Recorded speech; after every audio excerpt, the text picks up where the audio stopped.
Okay, there we go. And we're here. Got about a minute, but you want to get started, Wendy? Sure. Okay. Hey, everyone. Thanks for being here. I see there's a couple people here already. Thank you. Thank you. Wendy and I are very, very happy to be here again to talk about past life therapy and all the benefits, the immense benefits of past life therapy. So, Wendy, take it away. Okay. Well, I'm Wendy Rose Williams, and my website is my full name, wendyrosewilliams.com. And it is my privilege to be a past life adventure guide, meaning helping people release that anxiety, depression, pain, and just embrace the life purpose and being able to feel happy and healthy. And I'm a certified spiritual teacher, as well as Reiki Master Energy Healer, past life regressionist, and an author. And just so glad to be here with Sharon. We just had so many good questions from last time. We said, let's do it again. Right. Totally. Yes. And a little bit about me, for those who don't know me here on my channel, is I am also a past life therapist. I have a practice in the Portland, Oregon area as a psychic medium, hypnotherapist, and I specialize in past life therapy. And also anyone who has contact experiences, because there's not a lot of hypnotists that people can go to for those types of things. Mhm. So I also work with people on that as well. They come to me for that reason. And I teach about past life therapy in my workshops. And I believe that this is something we used to know how to do. We just forgot. We used to know how to heal. We used to know how to, go deep and find out what was causing blocks.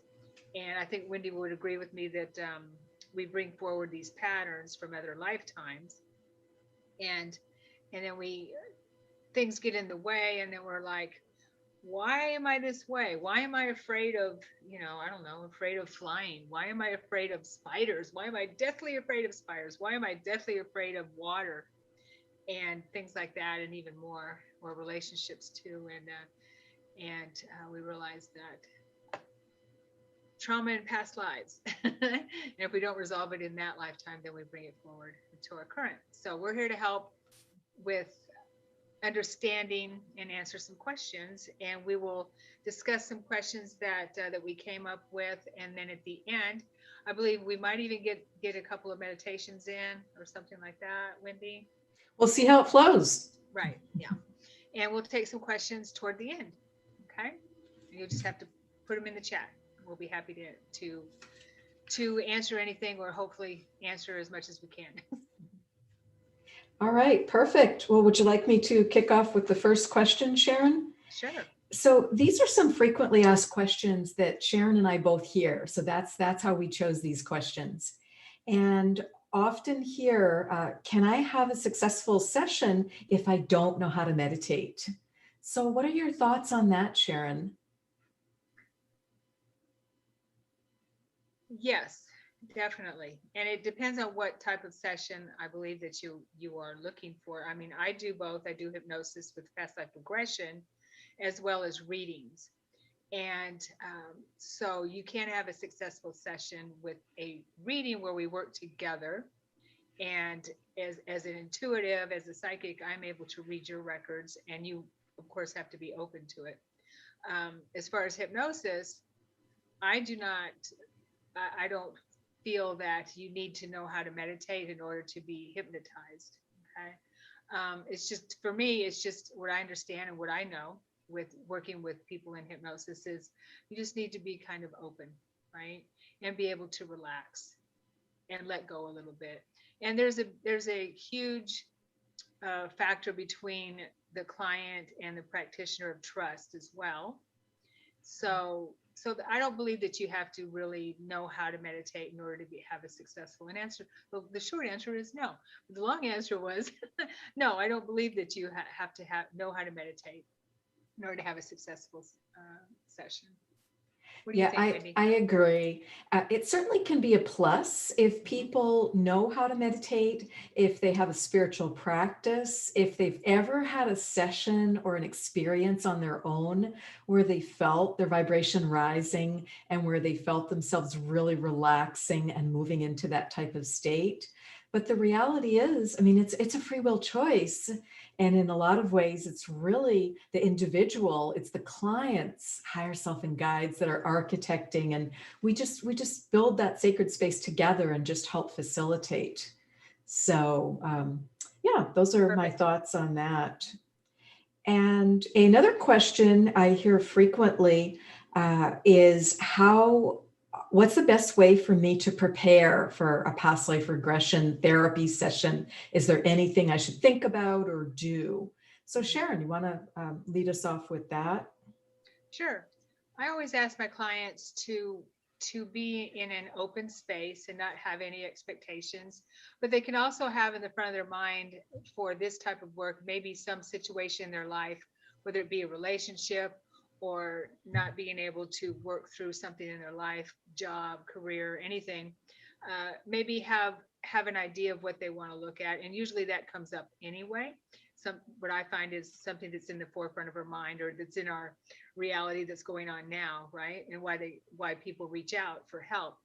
So being an open state of mind, meaning just have no expectations about what's going to happen or how it's going to happen and how you're going to feel. And basically that's all I ask people: open mind, open heart, and no expectations, and let it flow. That's what I tell clients. What about you, Sure, Wendy? sure. What I do is I send clients just a little email of here's how you can prep for your session. Mm-hmm. And it's just some practical things like choosing, because I do sessions via Zoom. So they're all done with the client in their own home. So it's just some practical things like having a quiet place and time so that you can just relax and know that you've got that 2.5 hour or the 4 hours that we're going to be working together, and just suggest practical things like having your charger there and your earbuds and some water and just those types of things that would have been provided for you in an office setting, back in the day when we were going to a practitioner's office. So just those sorts of things. I do ask people not to drink coffee or any caffeine right before the session, just because I think it makes it harder to just really relax and just vision the types of things. I do invite people and I send them a format that they can write up to 20 questions for their higher selves and guides to be answering during the session. So just give them a format, any particular health questions, wealth or career, relationships, life purpose, if they want more information on that, just that sort of thing. So it just kind of gives you like some structure of just here's some practical ways to prepare for the session. And Nice. then I have them just send those questions to me by the day before their session, and I just have them printed out, and I'm inviting the higher selves and guides to come in and prepping for that wonderful trip to the Akashic records, or that place of all knowledge, as I like to think of it, because I like to include, there may be off-world lives that are very important or other dimensional. Lots of mermaids and fairies and dolphins and just other types of lifetimes are starting to come through at this point. So it's really fascinating. We live in such a fascinating time. Yeah. Yeah, I love that. And so I believe that those lifetimes are coming through, and they have been for a while, because we're going deeper. Things are happening where we're going deeper within our lifetimes, our Mm-hmm. experiences. And so things like that are coming up that we hadn't. And also, I think people maybe feel more comfortable. Subconscious is feeling more comfortable with Yes. delving into those lifetimes as well, those life experiences as well. I agree, because if you just like are immediately slamming the door shut, oh, that's not right. I'm not doing it right. I'm making stuff up. Like if Yeah. the left brain, if the ego just gets really uncomfortable, it just kind of that door slams shut. And Right. you're not hurting anything. You're not harming anything by imagining, by visualizing. what that might be like, because there's always a good therapeutic reason. Hmm. For me, the mermaid lifetimes and merman lifetimes came up to help my mobility, because I was having a lot of issues with frozen hips and Mm. just a lot of lower back pain when I was walking. And just a healer just straight up said to me, "Oh my gosh, looks like an awful lot of lives as a mermaid. So, girl, you got to remember how to walk on land." And I just burst out laughing, because I'd always had like those dreams and memories. And I thought, oh, that's just kind of too far out. But when he said that, it's like, it was kind of like giving me permission. And my walking absolutely did improve. It's been quite a journey to get that back. Nice, nice. Yes. A fellow mermaid. Yay. Awesome. Yes, Yeah, I yes, was able to absolutely. access my lifetimes in self-hypnosis meditation. And Mm-hmm. that was so intense for me and so emotional. And see, being with my family and my mer husband, and mermate, it was very, very emotional for me. It's Mm-hmm. a longing that I still have within me. But during my near Mm-hmm. death experience, I shared on one of the podcasts, I can't remember which one, Mm-hmm. where I was told that I can go back to that full awareness after my mission on Earth. Oh, that's pretty magical. And at the end of today, Sharon, when you do post the YouTube, I'm going to share something called Gifts from the Sea, Oh, and it nice. includes a 29-minute guided meditation from me that people can get at no cost through May 9th. Nice. And it guides you back to any potential past life as a mermaid, a dolphin, a whale, because there's a lot of scientific fact of, hey, didn't life come from the sea? So Hmm. it just kind of makes sense. So Yeah, yes, totally. yes. Okay, let's see. Other questions are, uh, do sessions work via Zoom versus face to face? How does that, how does the energy flow and what might be different? So let me answer that one and then get further comments from you, Sharon. So what I'd like to share is, I was really surprised, because I was originally a traveling hypnotherapist and I went to people's homes or offices or occasionally to a friend's home, etc. And that was wonderful. Did that for a couple of years, but that's got its limits too. And to my great surprise, I did a session at the end of 2016, so 5 years ago now.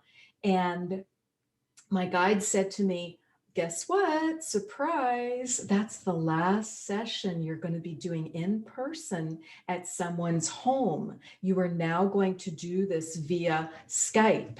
And I was kind of like, "What's Skype?"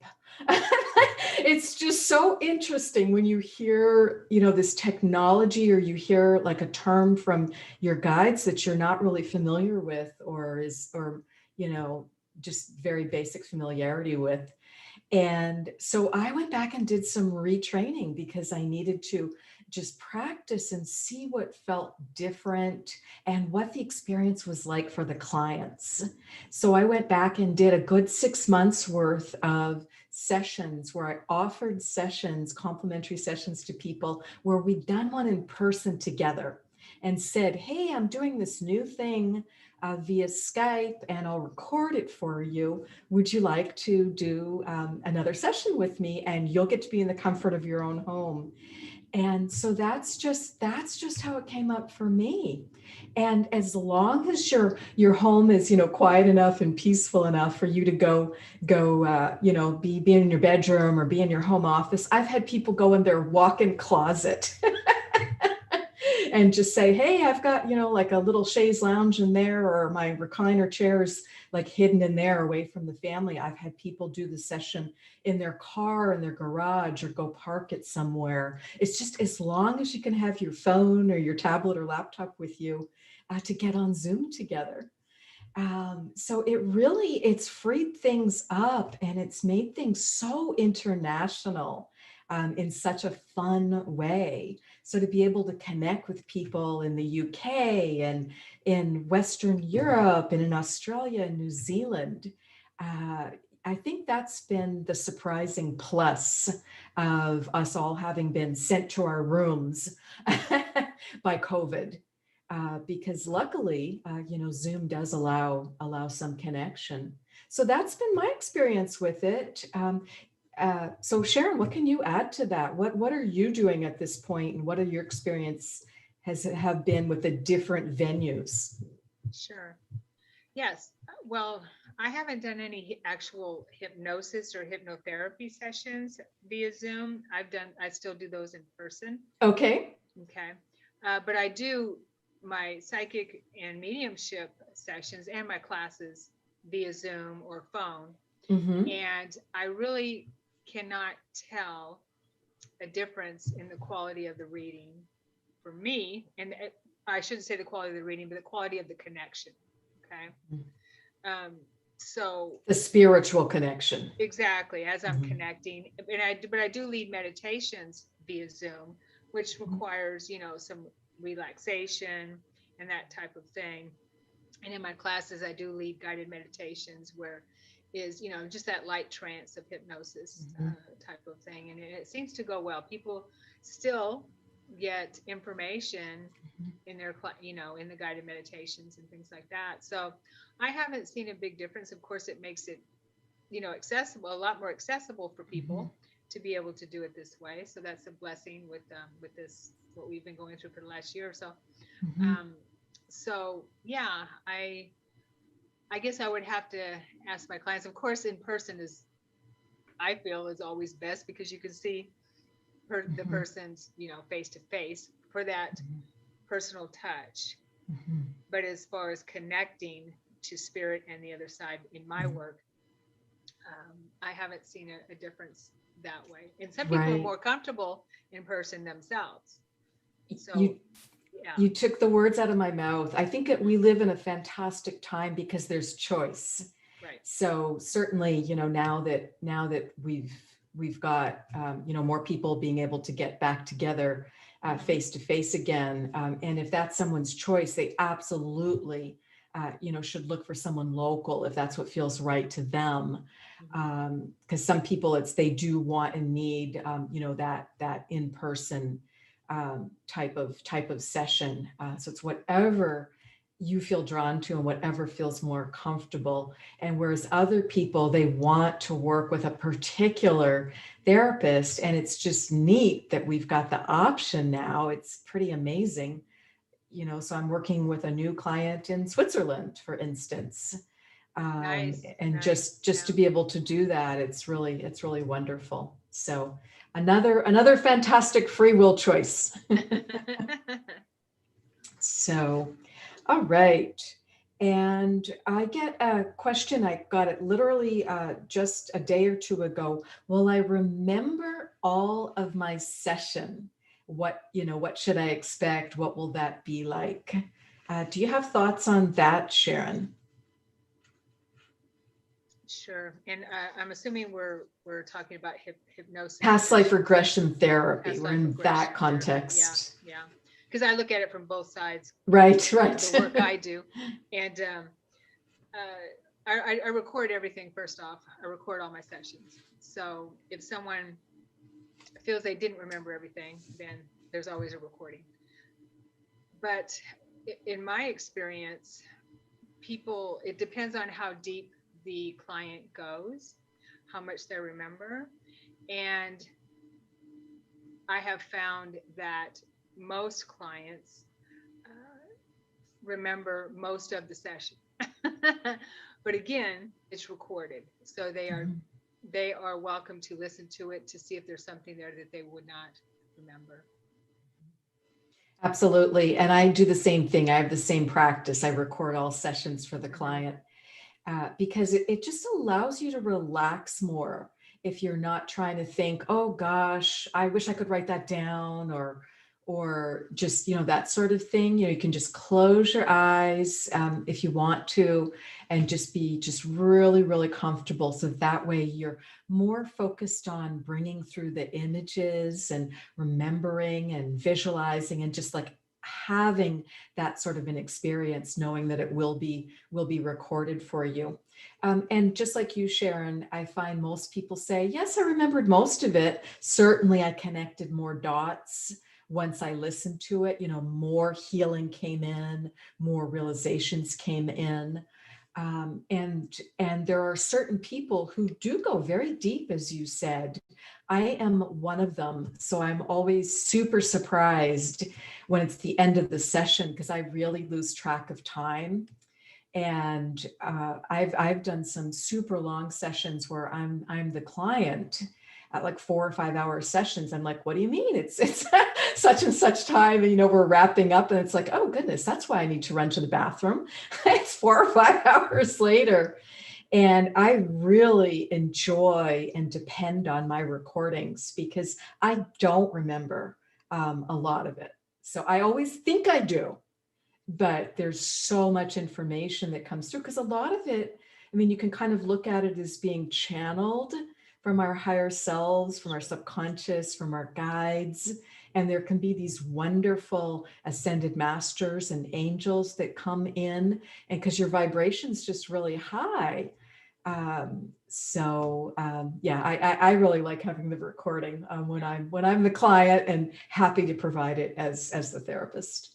Yeah, I always say we don't remember what we don't remember. Right. We may think we remember everything. Well, do you remember everything? Well, I remember what I remember. Exactly. I don't remember.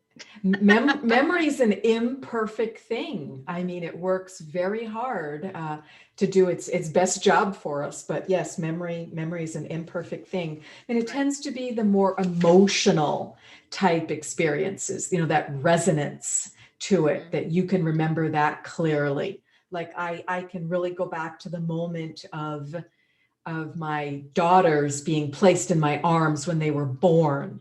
That's sort of an emotional, ask me what I ate yesterday, and I'm going to look at you very blankly. Yeah. Right, So, totally. And I also feel that a lot of times, there can be emotion with a really deep emotional information or experience, and it's too emotional for us to remember. mm-hmm. Yeah. So I think it goes on both sides of the spectrum. Absolutely. Yeah. You're and leading. I know that I've experienced with that myself personally as well. Definitely. You're leading perfectly into the next question, which good. are, what are some of the best results you've seen with past life regression? So I'll speak to that, and then Sharon, I'm sure we could do an entire discussion on this. Some of the best results that I've seen, there was a gal who came to me, and she had a real fear of heights. And she just couldn't figure out why, because she hadn't had an unpleasant experience in this lifetime, and she suspected it was past life related. And it was so overwhelming for her. She couldn't even take the escalators at the airport. She'd have to go find the elevator because she just felt like she was going to fall off the escalator. And she really wanted to be able to do some hiking with her fiance, and they just couldn't go hiking together and be active because she was so afraid that it would be too big a hill for her. So she immediately, when we did her past life regression, she almost immediately went into this nice lifetime where she was in the woods, and it was pretty solitary, but she really was enjoying it. And in this past life, she laid down and was just taking this nice peaceful nap by the side of a small river. And unfortunately, the way that lifetime ended, it had some trauma to it. And for whatever reason, she was attacked, and she remembered falling into the water and dying. But that was her last memory, was falling equals death. So that's where this was coming from. And interestingly, she didn't have a fear of water, but it was the falling part was where her soul had just really cried out and had gotten very, very frightened from what happened. So the minute we found that and were able to say, oh my gosh, now I understand. And that was then, and this is now, and it's not going to happen again. That's just the way that one lifetime happened to end. So she just left. It was a session I did in person. And her fiance actually drove her to it, to the session. So I got to meet him too. And she just left with the biggest smile on her face. And she just went out and hugged him and said, we can go hiking now. We can live our life now. So it just was a really big deal. And I've also seen people where there's been some real heartbreak in this lifetime. I do work with people who have had family members that have suicided, for instance. And that's just such an incredible effect on everyone, family and friends. And that just really, there's a very big ripple from that. So sometimes I find individuals like that during the healing session, there may have been a pattern of it, and we can go back and just address that. Sometimes I do go through, I bring everyone to a healing temple. That's the first thing we do in the session. And then we meet their guide before we do the actual quote past life regression, which might go back to scenes in this lifetime, or might go to a parallel, or can also go to a future life. But regardless, we go through and we look at all their chakras and just make sure that the major energy centers, the 7 major chakras in the body, are doing well. And there's some people where a chakra, it just can't be repaired. We do our best and just work with it. But sometimes I'll just ask their higher self and guides and say, is this a matter of replacement? Do we need to replace that chakra gently for them right now with their permission? So I've definitely seen people have a broken heart be replaced, or it might be their root chakra. It could be their sacral, it could be any of them. But typically with that sort of real heartbreak and trauma, it's typically the heart or the root or the sacral, sometimes the solar plexus. So those are a few things I can think of, but just people being able to let go of heartbreak and fears and restrictions, seeing things like people who unstick their creativity. Because let's say they've just been afraid to step out in the world a bit more publicly and do their work. And they want to write a book and they want to publish it, but they're so afraid. I was absolutely one of those with just that stuck creativity. And when you can find the past life origin or potentially this life too, because often there's just like this compounding effect, as Sharon mentioned, just this pattern that keeps rolling along. But people that can then get that book published, do that public speaking, start that business, up-level the business, move, travel, move into the new relationship.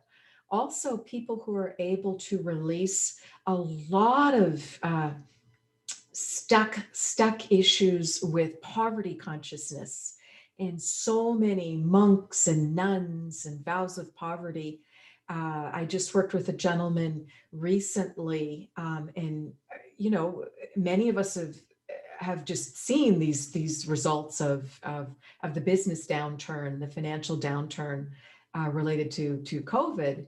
And this gentleman had a company that had been really, really hard hit. And he sent me the most lovely email update and was able to generate in between the time when we booked his session and when we had the session, it was about 3 weeks. And he said he was able to get something really significant, like $10,000 in orders. And then within 2 days after the session, another 10,000 came in. And he said, that's more than I booked in like the whole year previously. So he's just overjoyed to be, employing his craft and just doing his craft again of how he serves with his business. So How about you, Sharon? What are some of the most memorable or those really heartwarming big changes? Yeah, well, there's so many. I want to say first, though, I have never heard of a chakra being replaced. I've Yes. I've heard of them being, that we work with them so that we Yes. can clear them and heal them, but I've never heard of a chakra being It replaced. is That is rare. It news to is me. rare, but it Okay. is a privilege to do it. I first learned the technique when I was becoming a certified spiritual teacher. And I was very surprised because what happened in that very last session, it was a 13-month program. And what happened in that very last session was the guides were there with us all as we were together in a group via phone with the gentleman that was training us, and they did a scan, a body scan, and we're just doing a final tune-up for everyone to see how everyone looked. And I could hear my guide saying, "You need to replace your heart." And I'm like, "What are you talking about?"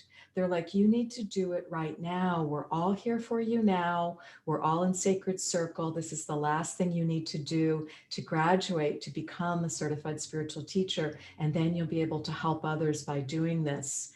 So when the teacher was going around saying, "Any last questions?" I was like, "Oh gosh, I really have to say this?" I didn't want to say it. I didn't want to do it. But I knew it was right. And I said, "Can everyone, just kind of stand back? I need to make a major adjustment with one of my own chakras." And he said, "Yes, I was hoping you were going to say it. I was hoping you were going to do it. I was hearing what you need to do. And I'm telling everyone, just stand back, don't interfere, send you love, but give you your room." And I removed my own heart chakra and replaced it with, of course, all the love and support from my guides and everyone else. And I was like, "Goodness, how about full drama?" Wow. Yeah, I've So never heard of that. That sounds very, very sometimes it's needed. traumatic, It had been dramatic, and broken for intense. over 2,000 years. Sometimes it's needed. Hmm. So I've Yeah, done I it get maybe that. 3 or 4 Definitely all the way back times. to Atlantis. Okay. Yeah. Okay. Wow. Okay. So back to the original question. There are just Yes. so many. I can't really pinpoint any individually, but I can tell you what I remember, and I want to share one of my own first. And I think I've shared this before on the some of these podcasts, but it was my connection and my trust in God. And I saw a lifetime where I lost that as a nun because I was tortured, and I had a psychic connection with Jesus, who I call Yeshua, and the priest, told me I was talking to Lucifer or Satan, whatever, and because Mhm. they're the only ones that's supposed to have that connection, right? And so I had that psychic connection. I felt him with me just as clear as anything like I do in this life, and I was excited about it. I was in love with him, still am in love with, who isn't, who follows him isn't in love with him, and but they ended up torturing and killing me because they wanted me to renounce him, right? Or renounce that the connection, not him, the connection, and say that I was Because you weren't engaged allowed to have it as a woman. Was that the issue? as a nun. Yeah, yeah, as I needed to be one of the priests. Yeah. So this is a long time ago, but anyway, I ended up dying that way and felt um, totally betrayed and abandoned by Jesus, Yeshua, and God in that lifetime. And when that came up, and I realized, and that was one of the first lifetimes that they worked with me on. He worked with me on. My guides worked with me on too, because that had to be huge. And I see a lot of that with my clients is um, when we die, and if we're Christian and we die in some type of a traumatic experience, sometimes there is that loss of, or those feelings of abandonment and trust in God, that kind of thing, that how could this happen to me? I prayed and prayed or whatever. And losing that within us is really huge. It's the biggest thing that I think that we can have that breaks our heart. and that we hold it within us is feeling abandoned by God, by source, whatever we want to call that, however we term that. So that was one that was huge for me. Okay. And I saw that turning point after I was able to bring that nun, Sister Elizabeth, remember her name, Sister, into integrate that part of me. And and then, I had to work on myself first with all these past life retrievals or therapy. I didn't even know I was going to be doing this work personally. So Surprise. I know, right? I sat in meditation, every night, past life after past life after past life, healing, integrating all these patterns that were getting in my way in this lifetime. And so then, my guide said, well, you need to be helping people with this. So it morphed into that, as you know how that happens. And I'm sure people that are watching do.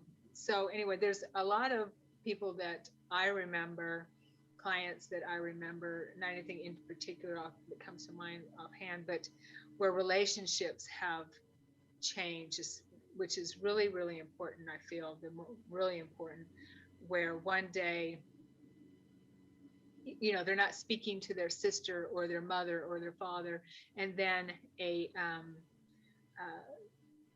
we see a lifetime that had caused a rift between them in a previous life, and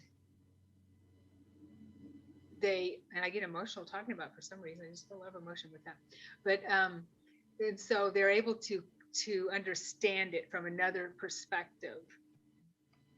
And awareness is always the key, is what my guides tell me. Awareness is always the key. And so I feel that as long as we're aware of what is why we are the way we are, and why we feel the way we do, and why we have this relationship, or why we get triggered in this relationship, whatever relationship it is, and we understand that, then we're able to say, oh, okay, now I understand it. And what they have told me, a lot of clients have told me, is things just become so much better. Sometimes it's like that. The next day, the client said that his daughter called him out of the blue when she hadn't been talking to him, that kind of thing. Yes. I do remember that. And, things like that. And so things just start to unravel. The energy shifts. Yes, there's a shift, definitely.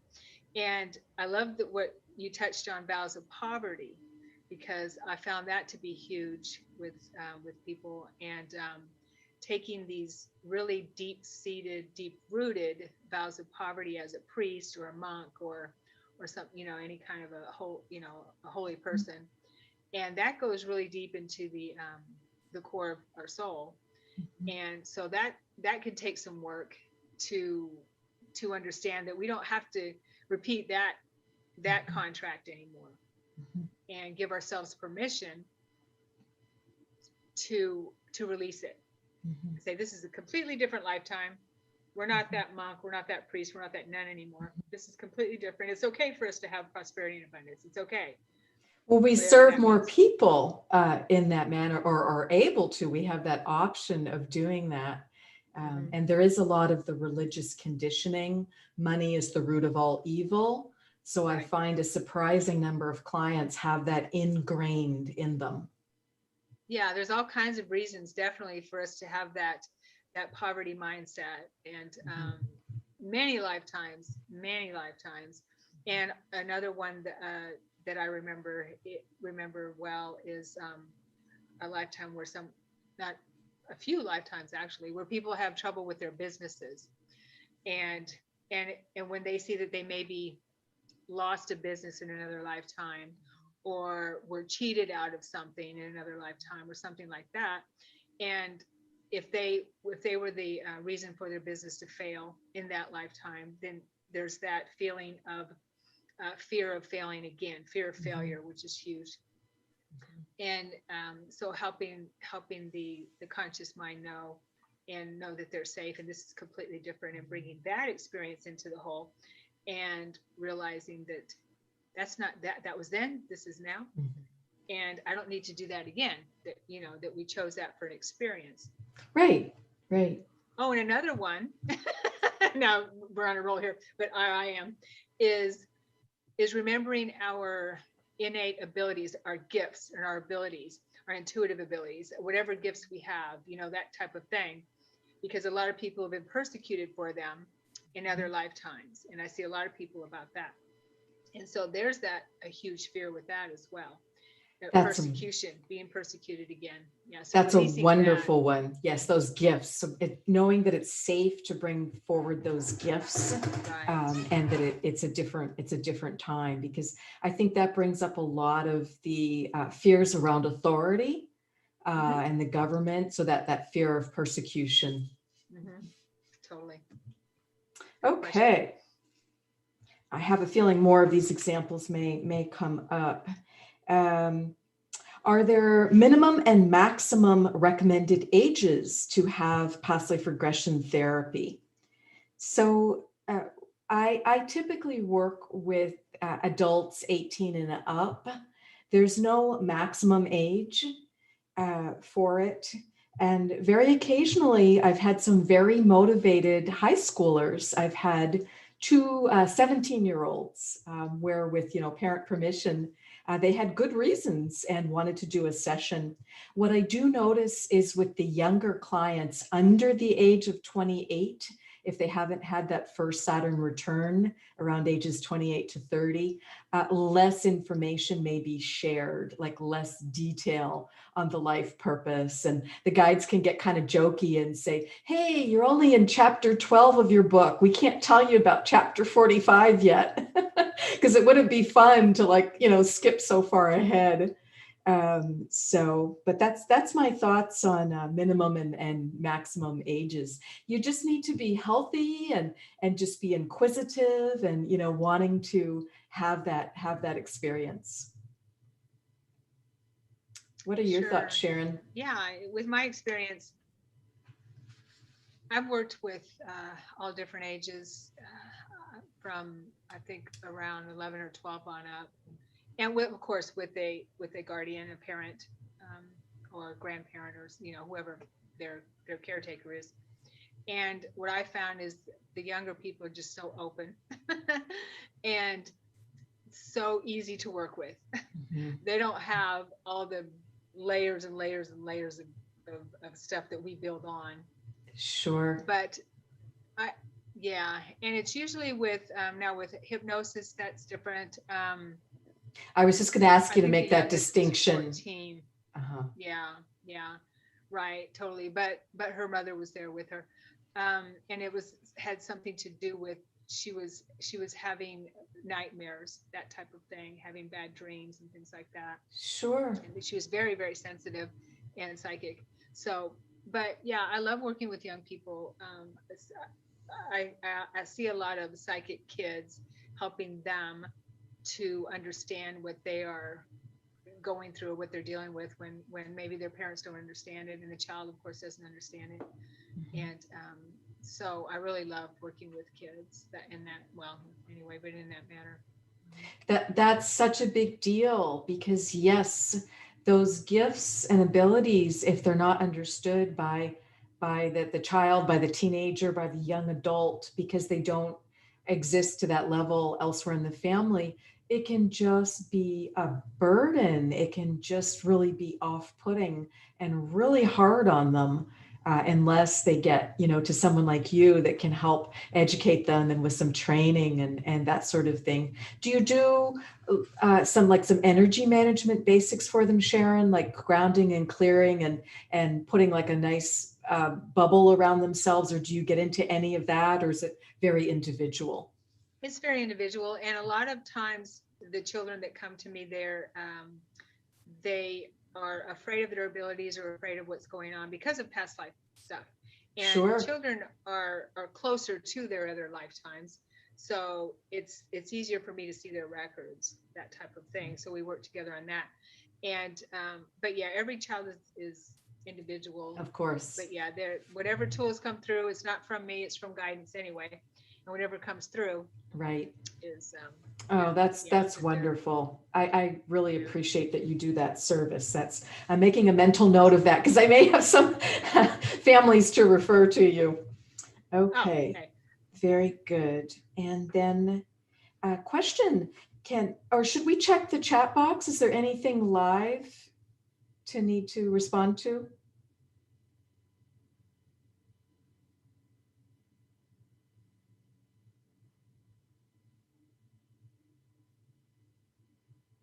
And I was on mute, wasn't I? I was going to Okay, say, I just so lost sound. Yeah, can you repeat okay. that, Sharon? Yeah, I know. Yeah, my partner wishes he had that button for me, I'm sure. So, yes, so there is not anything in the chat box now, but Okay, I perfect. do want to tell everyone who's watching, if you have something that comes to mind, go ahead and put it in and we will field your question for sure. Perfect. Wonderful. So question, can we learn more during a session during past life regression therapy about any karma that I may have? So should I, let me talk to that a little bit first. My answer is yes, Sure. absolutely. My take on karma is it's simply a teaching tool. It's simply unbalanced energy. It's a lesson that we didn't get to the deepest level. There's just more levels to peel with it.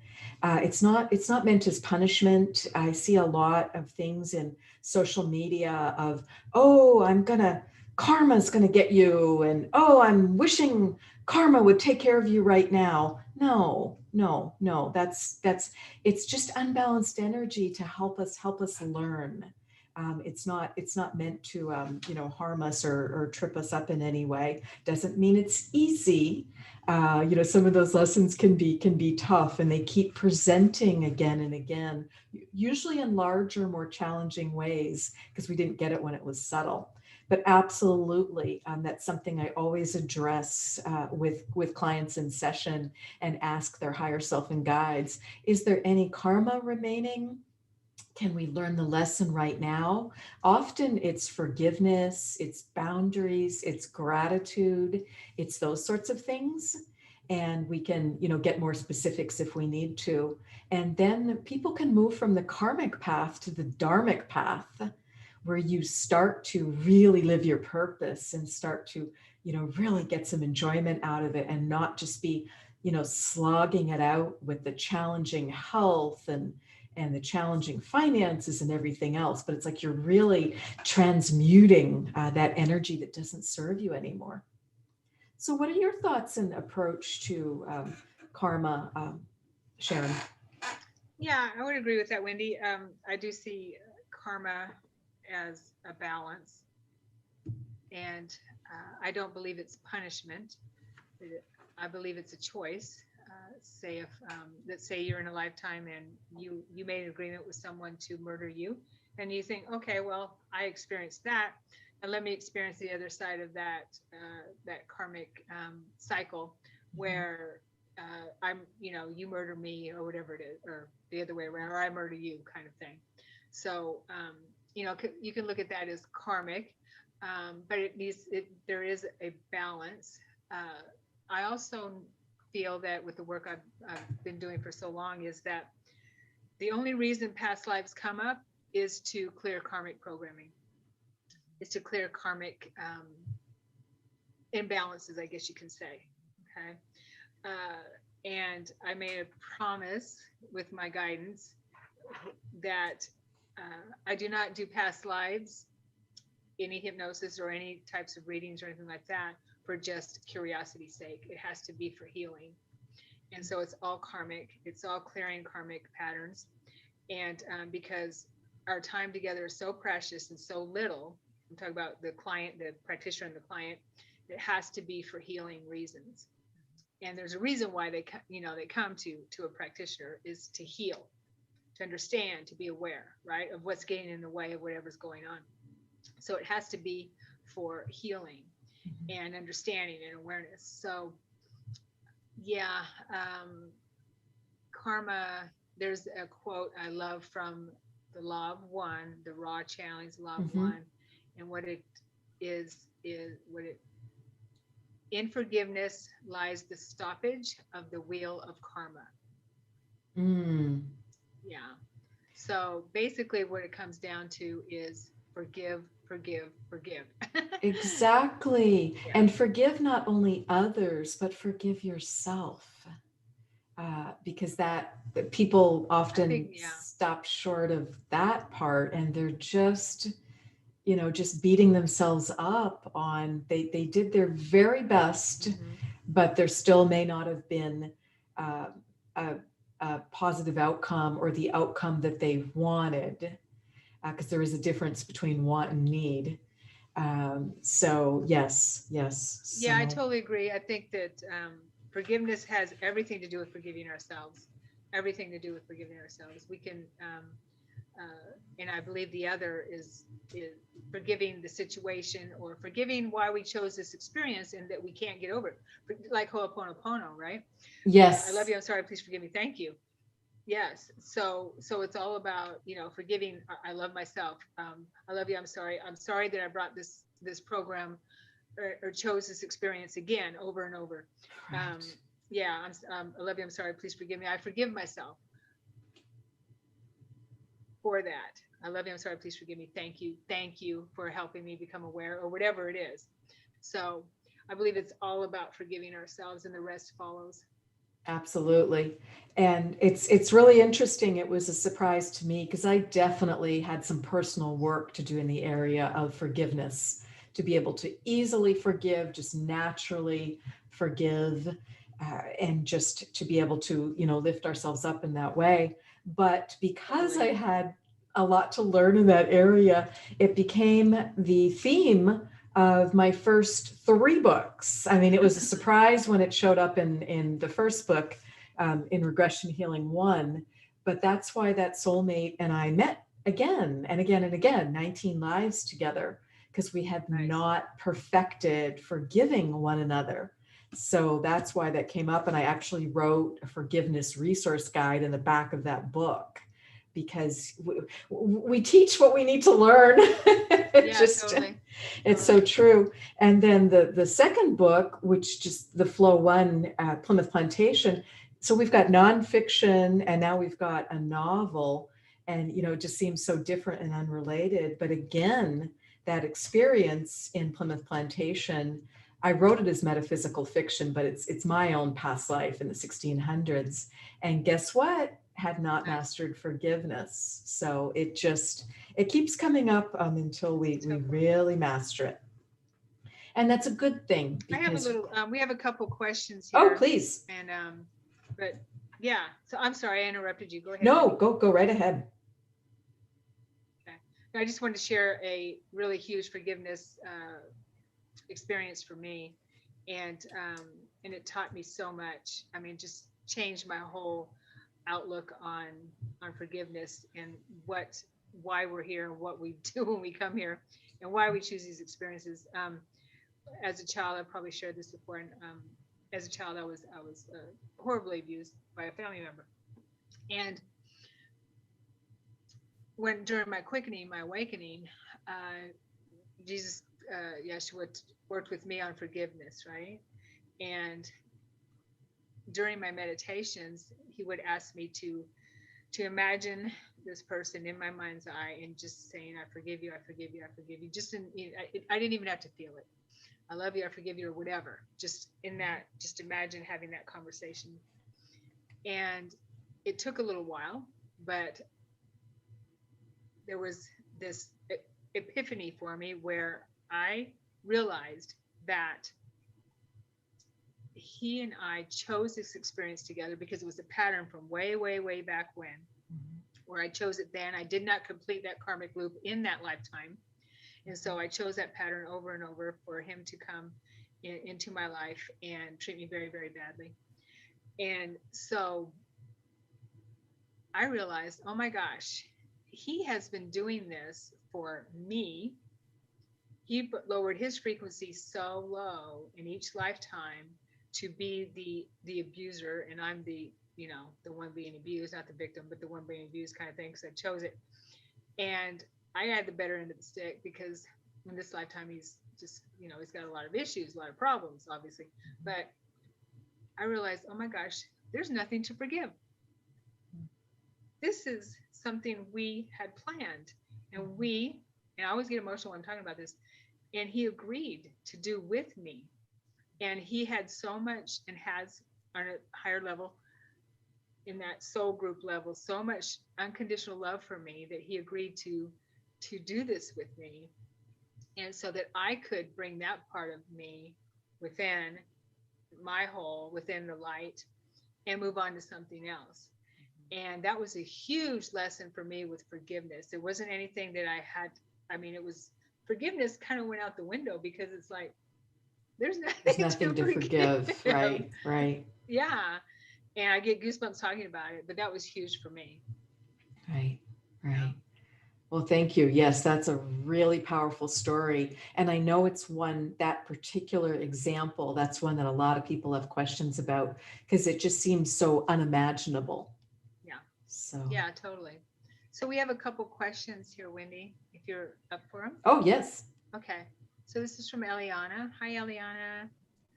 What if a client comes back with the same issue for many sessions? I've had this happen once in the past and felt uncertain how to help them. Good question. Sure. I haven't experienced that Oh, wait, I'm very, sorry. There's a part two to it. oh, I'm sorry. please. Excuse me, Wendy. There's a part two.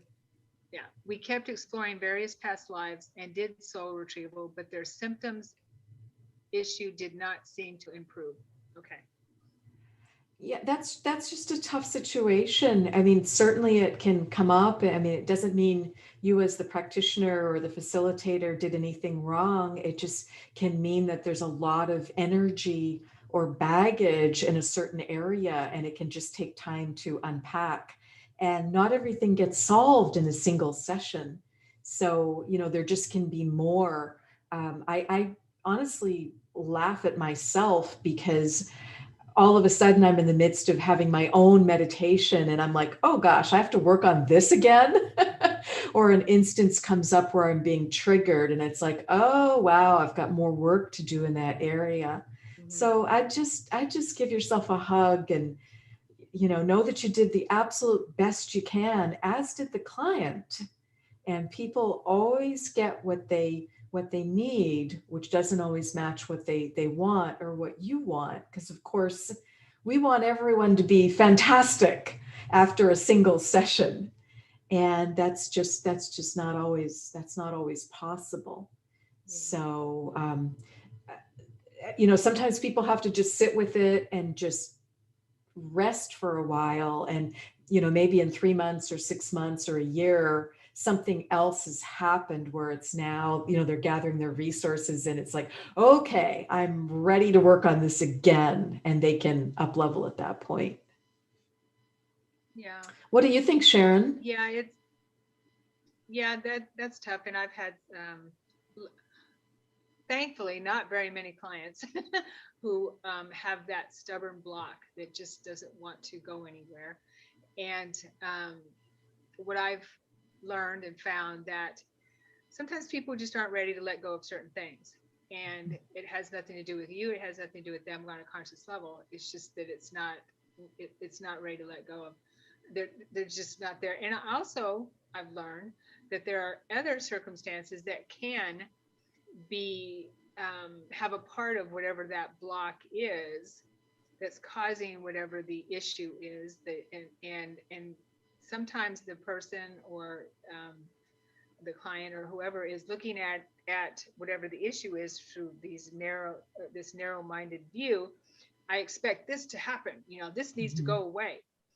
When when we are multi-leveled and we have so much going Mhm. on within our past life patterns, in our energy field, in our subconscious, and all these things that are in our soul memories, all of it, where sometimes other things need to be taken care of and unbound, I guess, untethered for for this one bigger block to let go, if that makes any sense. I know you do say that you've worked on various past lives and did soul retrieval. And again, sometimes it takes a lot of lifetimes. If there's that pattern that's really hard to let go of, Sometimes it takes more than just a few. I don't know, but if we know that it works, and I know Eliana, you know, because I know Eliana from my work, that you know that it works. So sometimes the client just has to be willing to say, I do feel a little bit better, and open that door just a little bit, open the door a little bit, and allow things to process and come to, like Wendy was saying, come um, to that place of allowing and fruition where things can start to flow. Because Mhm. when I see someone with a block like that, there's no flow, right? Mhm. It's just, life hits up against that block and doesn't really have anywhere to go. And so what you're Mhm. doing, Eliana, thank you, is to help her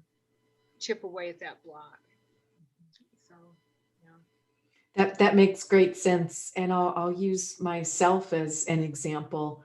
I have severe scoliosis, so a curvature of the spine, and I've got a 14-inch metal rod, which was all surgically done when I was 13 years old, and that's wonderful. I'm very grateful for it. That was the best thing that could be done by Western medicine at that time, but there still was a lot of energy of pain, Yeah. and so that was a big deal. So I did not release that pain in a single energy healing session. Mhm. It's I'm very fortunate that the 10 plus years that I've been spiritually awake and just working on these types of things, it's getting better and better and better and better. Good. you know I just made the decision, okay, I'm not going to be limited by, quote, I have scoliosis.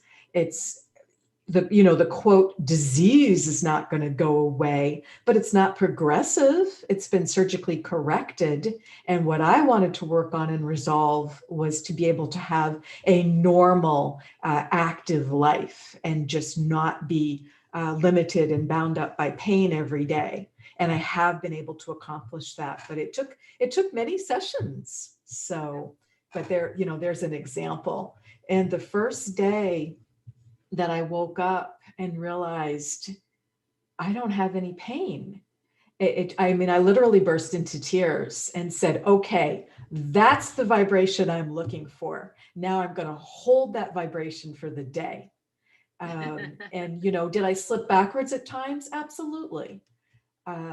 You get worn down, you do too much, you do something you shouldn't do, or whatever. You have to know your own body and just have the best sense of humor you can about it, and just be really kind and loving to your body rather than just, arguing and fighting with this quirky vessel. Yeah. And I always tell people, it took us many, many, many, many lifetimes to get to where we are. So I know you did say a few sessions, but it can take, and we're just so multifaceted. It can take, a few times or a few sessions, and for her to work on herself, because I don't, I always tell people, this is something that's ongoing.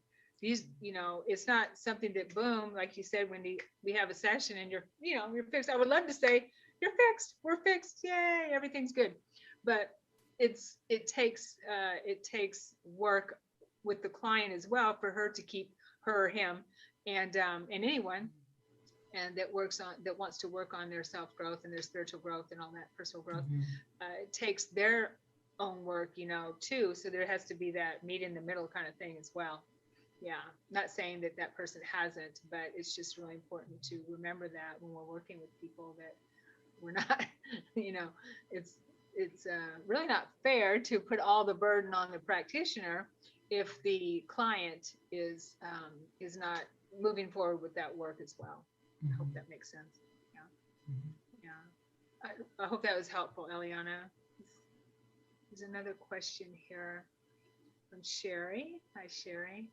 Are there any guided meditations that you can recommend for me to use to bring up some of my past lives on my own?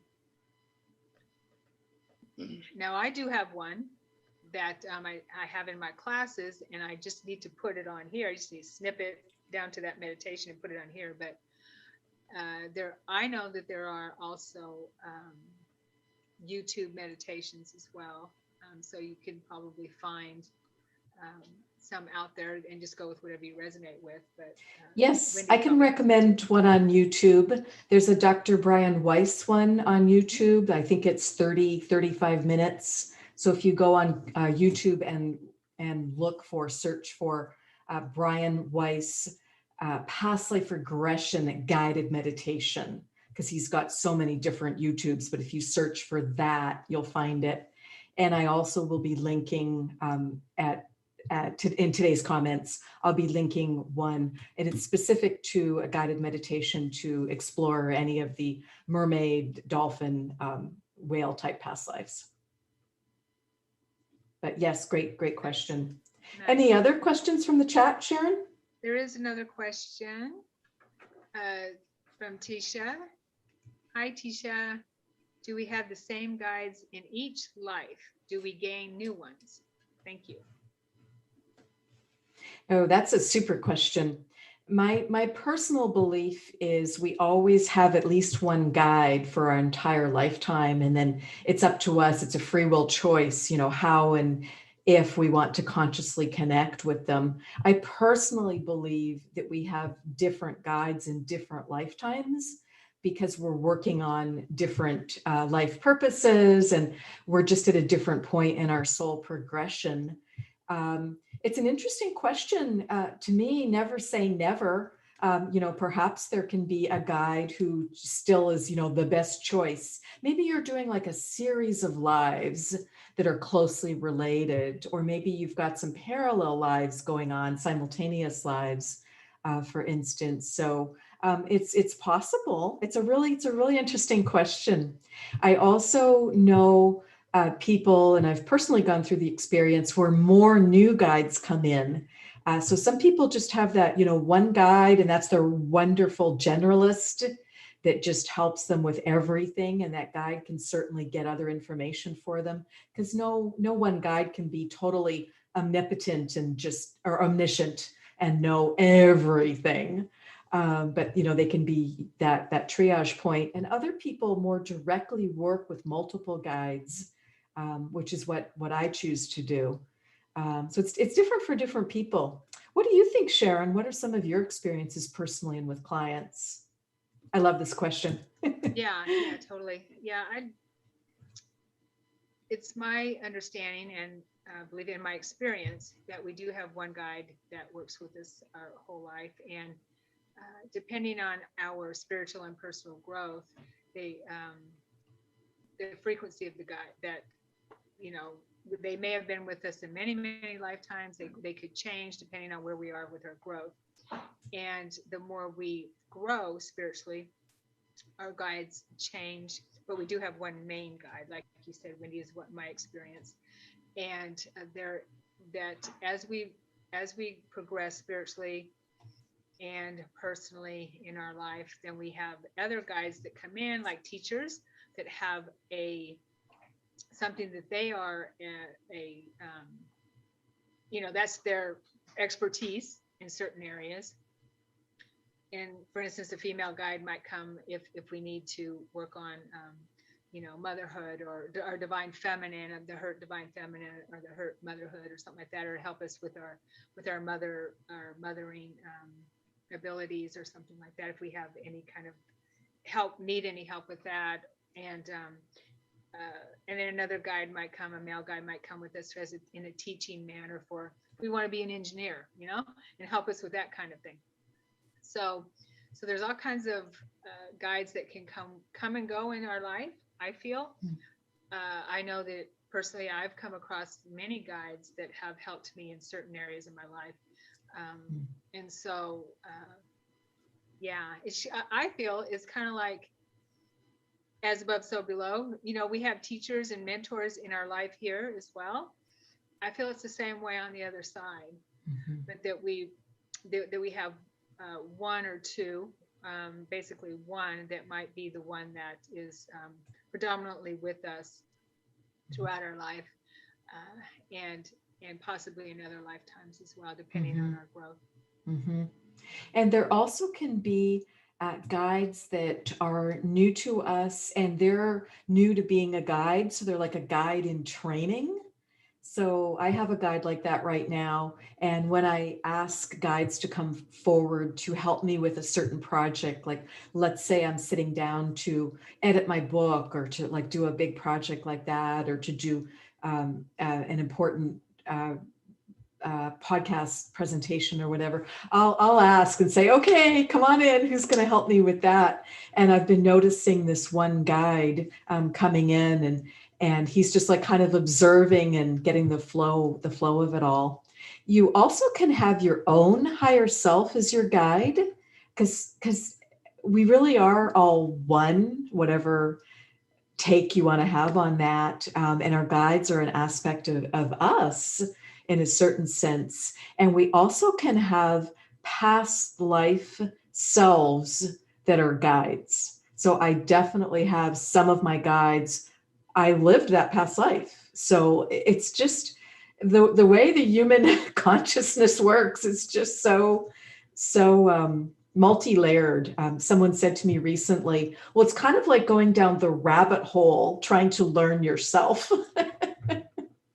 So just these layers to it. Yeah, I totally like to use that term.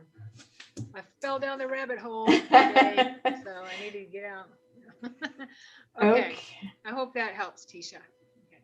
Yeah. Any more questions, Sharon, or should I lead off with one? No, not yet. Go ahead. Okay. Yeah, so next question is, can we find out my important soul contracts during my past life regression therapy? So what are your thoughts and experience there, Sharon? Yeah, sure. We can ask anything. It doesn't mean we're going to get an answer that you want, but we can ask anything. And we do in my sessions. Anything that comes to mind, we will definitely look at it and ask it. And I just, I have to let people know that I'm not in charge of the session when it comes to information, and neither is the conscious self of the client. Mm-hmm. So yes, we can ask anything you want. And if that information comes through, and if your higher self and your guides feel that that's important for you to know, or whatever information they want to bring through, then totally. Mm-hmm. Absolutely. I agree with everything you just said, Sharon. And it is something that I ask clients' higher selves and guides about during their session. And the way I ask it is, are there any soul contracts that do not serve them in this present lifetime? And if so, are we ready to wrap that up? Can we learn the lesson? If there's any remaining lesson, can we just transmute that and end that? Because if it's not serving your soul's progress, what is the point of it?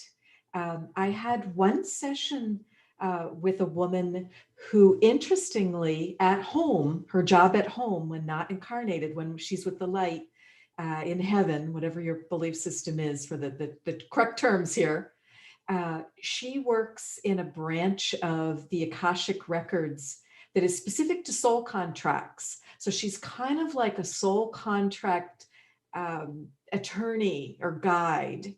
And I said to her, I said, my impression is there's just a boatload of old contracts out there that don't make any sense anymore. And she said, you're absolutely right. It's a big issue that we're trying to figure out how to resolve. Or people can meet and be very drawn to one another and think that they're supposed to be doing XYZ together or having a certain relationship. And they find out they're working two different versions of the same soul contract. That's really painful. That can be really tough. So I think the whole topic of soul contracts is just fascinating. And I just think of them as agreements that we make, that we want to meet someone, have whatever experience, we've got a certain contract. I'll give some examples of my own. In 2010, I met the soulmate who had the contract to wake me up spiritually. That's lovely. That's very direct, straightforward, that made great sense for both of us. And he did it by introducing me to Journey of Souls and to past life regression, et cetera, and to those concepts. So that was wonderful. We then moved on to soul contract number 2, which was for him to break my heart repeatedly until I stood in my power fully without abusing it. That is a brilliant contract. Did I like it? Heck no. Who wants their heart broken repeatedly? But that's what it took for me to step into my power fully without abusing it, because I was shirking my power. I was so afraid of really showing up publicly. I wouldn't do public speaking. If I did, I would do it under an anonymous name. I wouldn't let my face be seen. It just was very, very difficult to shed that past life energy that was leading to those behaviors. But he just kept prodding me and encouraging me, that you can do it, and let's practice for this whatever radio show, or let's practice for whatever. Here's how you get a book written and published, because he had done a lot of those things. So it really was a brilliant contract, and I'm very grateful for it. Although I did not enjoy the front part, the break the heart repeatedly. Yeah, that's no fun. So, but there's some examples. Yeah, contracts can be really, really interesting. But if they don't serve you, why? Why let them, continue to be there? Because it's just going to lead to, in my opinion and experience, it's going to lead to a lot of wasted energy with experiences that aren't needed. Yeah, there's one meditation that my guys taught me and I use in my classes every once in a while, is the experience that I shared earlier with the family member. Yeshua had me in this meditation to see the contract, see the paper contract with that person and their name. And, you can fill in whatever you want in your mind, but you can see the contract and your signature, their signature, whatever. And then take it and repeat in your mind. You can say however you want to say it, but feel it and know it. That I end this contract, for it no longer serves me. I understand and I'm aware of everything that it taught me in that time, but I know it no longer serves me in this lifetime. And I am very, very grateful that that I'm blessed to have this opportunity to break this contract now, because it no longer serves me, however you want to say To complete it. Mm-hmm. Complete it, yes. And then you tear it up. Mm-hmm. And you can burn it, you can shred it up and see it blow away in the wind, or whatever you want to do, and then release it with gratitude and love to the universe or to God, or however, for God to take. And that's really, really helpful. I find that to be very helpful. Absolutely. I found I had so many of them. My first spiritual teacher led me through, similar to your wonderful advice of how to do that in meditation, Sharon. She led me through a process, and I literally got out a sheet of yellow legal paper and wrote on it, contracts complete. Nice. Any contracts that do not serve me are complete. They are null and void. And I signed it and dated it. And I put that physical sheet of paper on my home altar. Mm-hmm. I then had the craziest next 30 days with people just coming out of the woodwork. And some of it was, they were just so kind. And can I help you with this? Can I give you this? And I was like, oh my gosh. So there were people who, quote, kind of owed me things, wanted to help. And there was also the opposite. I got the most outrageous, wild requests from people that I just gently had to say no to, because they were absolutely outrageous. It's just, they didn't even make sense. And there was no way that I should be helping them or could do some of the things. I mean, and there were like people I barely knew. It was like coming out of Facebook PM, and I'm like, who is this? And it just was this past life stuff. So it was a very, very wild 30 days, but that just allowed me to really clean that up. Oh, I love that. 'Cause I'm all for writing things down, during the full moon and burning it, releasing, release, release, release. Right, But yeah, that's perfect. I love that, Wendy. Thank you.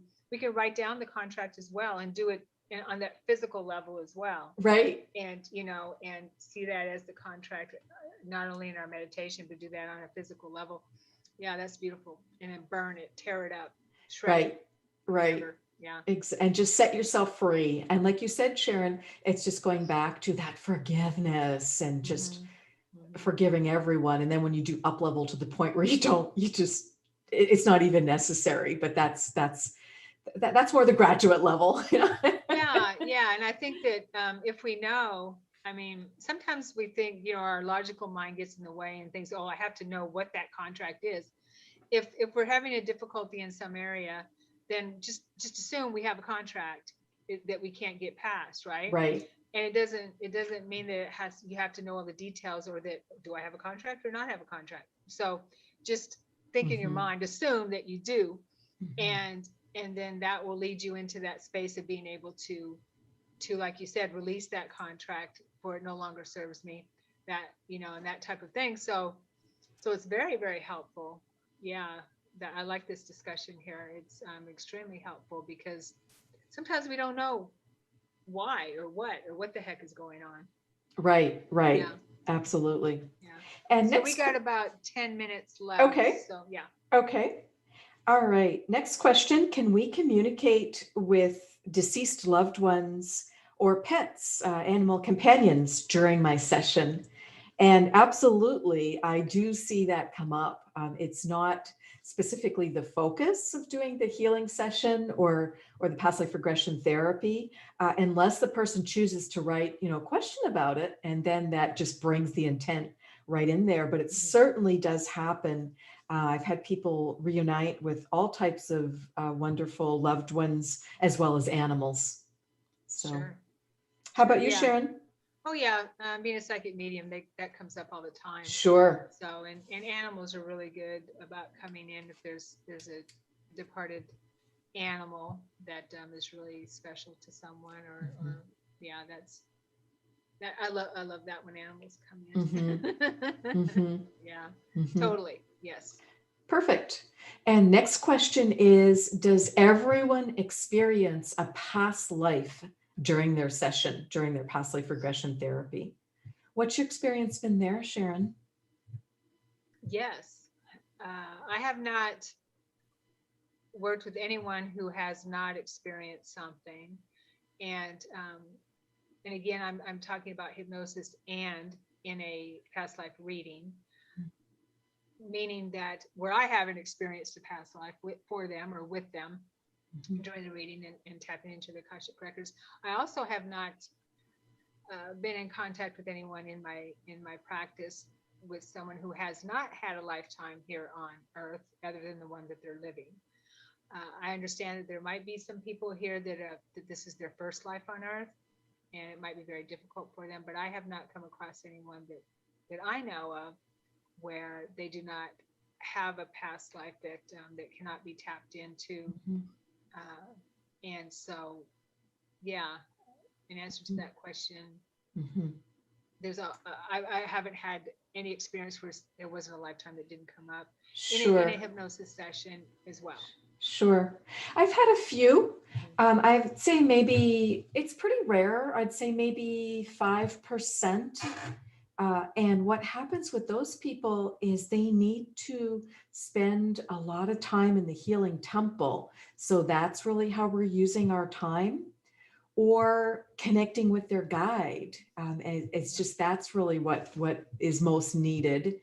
And some people, they really, really need to go to the scenes earlier in this lifetime. I myself did that in my first session when I was the client and was first having past life regression therapy. I went back to scenes earlier in this lifetime because there were several that really needed to be cleaned up. I needed healing for them. I needed to understand them better. They needed to be reframed in a more positive, empowering way. So some people will absolutely go there, and that's where we're spending our session. Some people, even though we spend a very short amount of time on the past life, or the scenes from this lifetime, they really want to spend their time with the light. It's more like a mini between lives type of session, and we're going to the place of all knowledge.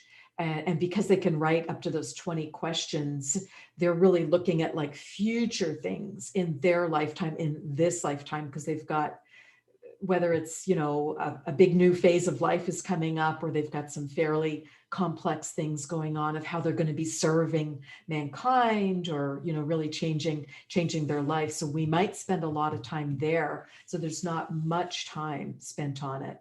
So basically I do facilitate the 4 things, which is the healing temple, meet the guide, the past life or past lives, knowing it can be the current life or the parallel, or some hop, skip, jump to the future potentiality, which is super cool because I love to talk with future higher selves, because there's just more distilled wisdom there.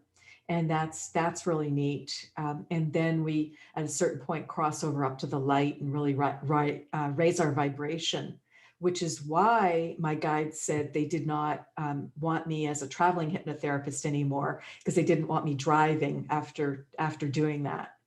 And wanted also the client at home not driving. So we're just like really working to raise our vibration and frequency together. So it's rare, but it is something where you have to let go of the expectations. And I know it can feel disappointing because sometimes people are reading a lot of wonderful books of all these very colorful, detailed past lives, and they're really looking for that type of experience. But it's you know, it's that individual's higher self and guides are going to take them to the place with the most healing and information for their life today, is where I ask them to go. So that's where they go. I was one of those people in hypnosis that I wasn't able to see a past life for two hypnosis sessions, and this was before my quickening, where I wanted to look at past lives, you know, and I didn't know Okay. anything about past life therapy or anything like Okay. that. I just, you know, I was starting to be interested in the metaphysical Sure. world, and I had a couple of hypnosis sessions, and I didn't see anything for 2 sessions. Yeah, and one of the practitioners did say, well, maybe you need to, you know, probably have to look at something in this lifetime first, and that is exactly what needed to happen, because I didn't remember my childhood, and so when that started coming up, because even though it stemmed from past life programming or patterns, for some reason it needed to come up first for me to be aware of certain things in this life. You know? Right, So absolutely. then that's when that all started coming forward. Yeah. Absolutely. Okay, well, Okay. Sharon, should we wrap up here? I think so. I think we answered a lot of those questions you had on your list, right? Were there any Yes. left? Yeah, there's another 12 or so. Oh, wow. Lots of questions. Okay. Well, yeah, we can save those for part 3. There we go. Yeah. All right. So any last comments, Wendy, Sure. or closing Last comments? comment. So we're going to share in the links the Gifts from the Sea giveaway from me that's good through May 9th. And you're welcome to download that mermaid, dolphin, whale guided meditation. And also I'm going to be on a wonderful program called Seeking Heaven. I'll be doing a live Q&A on there Friday, May 14th from 3 to 4 p.m. Pacific. And please just reach out through my website, which is wendyrosewilliams.com. Happy to offer a complimentary 15-minute phone appointment to see if I may be of service to you. And Sharon, how about all your good contact info? Oh, yes. Well, my website is sharonsananda.com, SharonSananda.com. And I have classes coming up, how to psychic development this coming weekend, part 1. I have a 2-part course for that. and a lot of good stuff after that. I'm on Meetup and Facebook, Sharon Sananda Kumara. And I'm always doing sessions, psychic medium, past life therapy, and hopefully I'll see someone. Yeah, there's a few people here. So hopefully we'll see you there. And thank you for being here and watching. Yes, thank you for joining us. It was such a pleasure to get to talk about one of our favorite topics here and just enjoy this time with our guides and enjoy this time with spirit. Yes. All right. And we're out. Thank you, everyone.